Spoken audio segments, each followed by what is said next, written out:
Ya. Itu yang ketiga. Yang keempat, Bu, apalagi pesan Sayyidina Ali kepada kita, yaitu wala yastaya ilmun ijasila amma al-la'yam la ya'lam. Jikalau ada yang bertanya, jangan malu mengatakan. Artinya apa? Kalau ada, kami ustaz jamaah kami, kalau ada yang bertanya awak tak faham, jangan sok tahu awak semua. Tempokan dulu. Ini kang segalanya awak bisa jawab. Itulah tadi melah, kalau tak salah, kalau tak khilaf, kalau tak silap, habis semua. Makanya kami dulu diajarkan oleh guru, kalau tak faham sesuatu tempokan. Apa dibilang? Wallahu a'lam bis-shawab. Allah yang lebih tahu duduk persoalan. Betul. Karena Allah itu semua. Begitu disampaikan guru-guru kita dulu, Bu, kalau menghadiri ceramah mereka, wallahu a'lam bis-shawab. Kami dengar ini guru-guru kami. Mangko tapi disalahgunakan. Ya. Dibilang guru kalau tak tahu sesuatu jangan dijawab, tempokan, ucapkan wallahu a'lam. Allah yang lebih tahu. Wa'lam bis-shawab, atau pilihan la adri, aku tak paham. Tempo yo. Ini tidak ujianlah kami di MPI. Dibuatlah soal, tak balajak semua pergi berjamaah malam. Ditulislah di situ dari mulai soal 1 sampai 10, wallahu a'lam, wallahu a'lam, wallahu a'lam, wallahu a'lam. Bangga muallim kami dipanggil satu-satu. Apa yang jawaban kamu ni? Semuanya Allahu a'lam. Tapi kami dongah dulu malim menyampaikan sama kami muallim, kalau tak tahu jawaban jangan sok tahu, jawablah dengan wallahu a'lam. Mangko malim kami tulislah wallahu a'lam. Astagfirullah, Allahu akbar, kata malim. Bukan begitu maksud, paham tujuan bahasa tu. Artinya kalau awak ditanya tentang sesuatu yang tidak awak mengetahui sama sekali, ini dah belajar, dah aku sampaikan. Memang kamu yang tak nak belajar, habis kau hukum setelokan. Inilah namanya murid kepandian bonah. Nah, ibu-ibu yang dirahmati Allah Subhanahu wa taala, yang terakhir pesan Sayyidina Ali kepada kita, wala imana liman la sabra lah. Tidak ada keimanan bagi orang yang tidak mempunyai kesabaran. Artinya apa, Bu? Sia-sia kita yang beriman ni, sia-sia kita yang mengaku beriman kepada Allah dan rukun iman yang 6, kalau tidak ada sedikit pun kesabaran dalam hati kita. Kita nikah, Bu, menyuruh orang sabar jago. Meninggal misalnya suami kawan awak, sabar kakak ya, sabar kakak ya. Kan ada doa diajarkan Nabi dulu. Ya, semoga engkau sabar dan Allah memberikan pengganti yang lebih baik. Ini yang dikasih Rasul kepada istri-istri sahabat yang wafat di medan perang. Betul pula. Begitu pula meninggal suaminya, istri Rasulullah pula suaminya. Makin hebatlah pula dia kan. Padahal itu termasuk juga adalah termasuk bagian dakwah syiar. Kenapa? Supaya mereka jangan meninggalkan Islam kembali, masih lemah imannya. Jadi tidak ada gunanya gitu. Mana siapa orang kan yang hebat dan sabar kakak yo. Giliran kau akan habis. Abang, mengapa orang tinggalkan kami, abang? Dikit kali warisan abang tinggalkan, abang. Warisan tidak dikaji. Mengapa dia cek menangis sejadi-jadi. Mengapa kakak menangis? Dikit warisan jadi dikit Ustaz kan. Upaya kasih dikit kan warisan bapak itu meninggal. Tapi kalau banyak sodap, na'udzubillah min dzalik. Nah, ibu-ibu yang dirahmati Allah, maka kesabaran adalah puncak daripada keimanan. Kenapa? Persoalan sabar ni memang mudah diucapkan, Bu, tapi untuk melakukannya susah. Yang banyak gitu kan mengajar orang sabar, kau sabar. Oh, bila nawak kang, luar biasa kang. Yo, sabar tu tak ada batas. Ada batas kesabaranku yo. Padahal salah. Dalam hukum tidak ada istilah sabar tu berbatas. Sabar tu tidak ada istilah ada batas kesabaran. Sabar tu tidak berbatas, Bu. Tidak berbatas.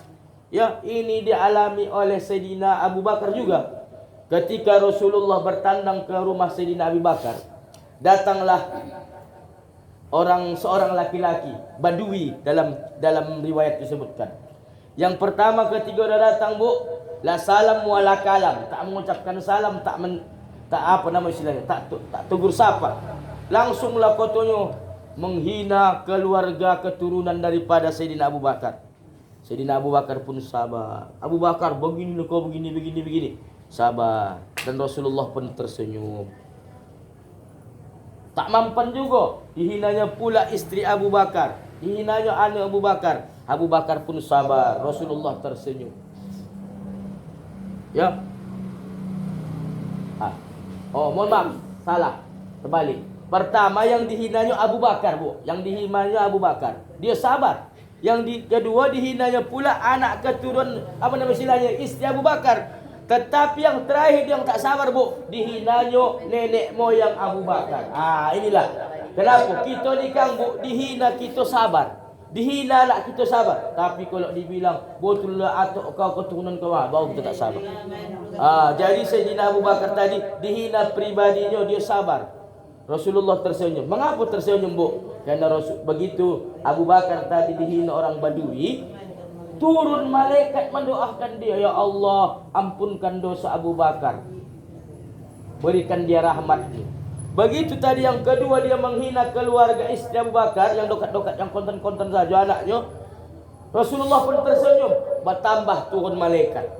Tadi ratusan jadi ribuan mendoakan Abu Bakar, Bu. Maka Rasulullah tersenyum. Kenapa? Karena jumpa malaikat. Tapi yang ketiga, ketika orang Arab Badui tadi menghina nenek moyang Abu Bakar. Memang kalau Arab ni, Bu, kalau pakai nenek moyang tak bisa dihina. Kita pun begitu. Dia pun marah, membalas kembali Badui tadi. Ya, Rasulullah pun pergi. Maka dia bertanya, saya mencakapkan apa ending ceritanya, Bu. Ya Rasulullah, kenapa kau pergi? Udahlah orang Badui tadi datang, la salam wala kalam, kau pulang la salam wala kalam. Begini sahabat, tadi ketika engkau didatangi orang Badui, dia menghina pribadimu, kau sabar. Aku tersenyum. Kenapa aku tersenyum? Karena malaikat turun mendoakan kau. Ratusan malaikat turun dari langit. Ya Allah, rahmati Abu Bakar, ampuni Abu Bakar, ya Allah. Amin. Begitu juga yang kedua, ketika dia menghina istri dan anakmu, kau sabar. Turun lagi malaikat mendoakan, bertambah lagi. Maka aku tersenyum. Tapi ya Abu Bakar, begitu tadi orang Arab Badui tadi menghina nenek moyang kau, kau pun mulai membalas, kamu beri jawaban, maka malaikat pun mulai pergi satu persatu. Siapalah yang ku tengok datang Abu Bakar? Tak lain tak bukan adalah iblis. Aku terondak dokat-dokat iblis. Barulah tahu Abu Bakar. Apa artinya? Rupanya kesabaran itu, Bu. Memang tak nampak kita malaikat itu turun, tapi yakin dan percayalah ketika kita bersabar, maka turun malaikat Allah mendoakan kita minta rahmat. Nah, ibu-ibu yang dirahmati Allah, inilah kajian kita pada malam hari ini, tidak pala panjang-panjang. Saya ulangi lagi, saya rekap, ada 5 pesan Sayyidina Ali kepada kita. Ya, yang pertama, la yarju abdun illa rabbah. Jangan terlalu berharap kita pada hamba, tetapi berharaplah kita kepada Allah. Kepada siapapun kita jangan terlalu berharap. Kepada suami. Kenapa? Yang timbul nanti adalah keluh kesah. Yang kedua, la yahubu illa dambah. Jangan kita pesimis ampunan Allah terhadap dosa-dosa kita yang lalu. Yakin dan percaya, kita optimis pasti mendapatkan ampunan. Tapi satu kuncinya, jangan dosa syirik. Yang ketiga, Bu, apalagi pesan Sayyidina Ali kepada kita, la yastahi jahilun ayyan sa'al amma la ya'lam. Jangan malu bertanya tentang apa yang tidak engkau ketahui. Silakan kita bertanya sama guru-guru kita. Tapi ingat, jangan pertanyaan itu yang istilahnya yang tak cocok dipertanyakan. Dan jangan istilahnya macam menguji dan lain sebagainya. Kemudian yang keempat, apalagi pesan Sayyidina Ali kepada kita, wala yastahi ilmun. Ini jambar ustaz.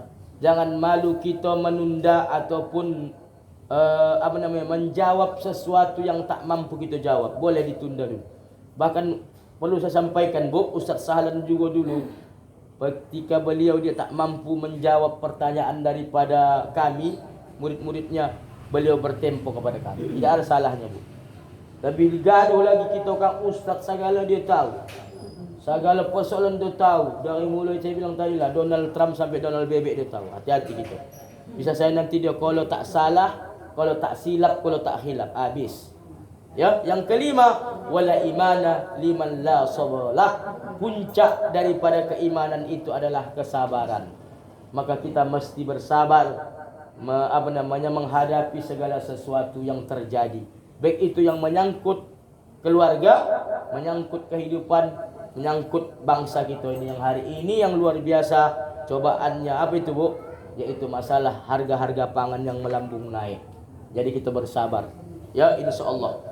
Demikian yang dapat kami sampaikan. Kepada Allah mohon ampun, kepada kita yang hadir mohon maaf. Wabillahi taufik wal hidayah wal afu minkum. Wassalamualaikum warahmatullahi wabarakatuh. Ada kira-kira nak ditanya? Tak ada?